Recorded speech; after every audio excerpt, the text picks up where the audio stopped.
Welcome to the Crescent Hotel, nestled in the Ozark Mountains of Arkansas. Known as America's most haunted hotel, it holds a dark and twisted history that continues to terrify visitors to this day. But tonight, we delve into one chilling encounter that shook a guest to their core. A story recounted by a traveler who swore they would never return. In the late 1990s, a woman named Sarah checked into the Crescent Hotel for a weekend getaway. She'd heard the ghost stories, of course. Who hadn't? Guests spoke of phantom nurses, ghostly figures in mirrors, and unexplained cold spots.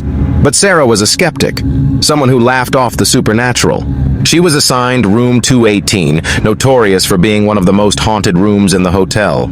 It was said that in the 1930s, a man named Michael, a stonemason, had fallen to his death during the hotel's construction. His spirit, they claimed, still lingered there.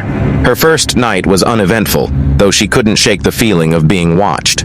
She dismissed it as her imagination. But on the second night, everything changed. At exactly 3 a.m., Sarah was startled awake by a series of knocks.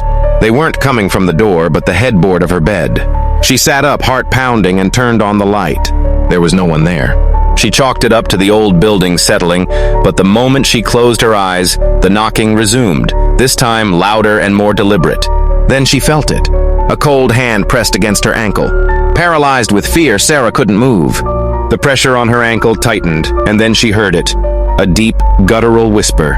She couldn't make out the words, but it was unmistakably human, yet otherworldly. She mustered the courage to scream, and the moment she did, the grip released. She leaped out of bed, grabbed her belongings, and ran to the lobby. Shaking and pale, she told the night manager what had happened. Instead of disbelief, the manager simply nodded and said, "You're not the first. Michael doesn't like people in that room." Sarah left the Crescent Hotel that morning and vowed never to return. To this day, she refuses to speak about the details of her stay, but her story has been corroborated by countless others who dared to stay in room 218.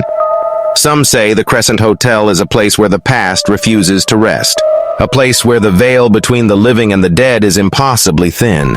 So, if you ever find yourself in Eureka Springs, Arkansas, and someone offers you room 218, will you dare to stay?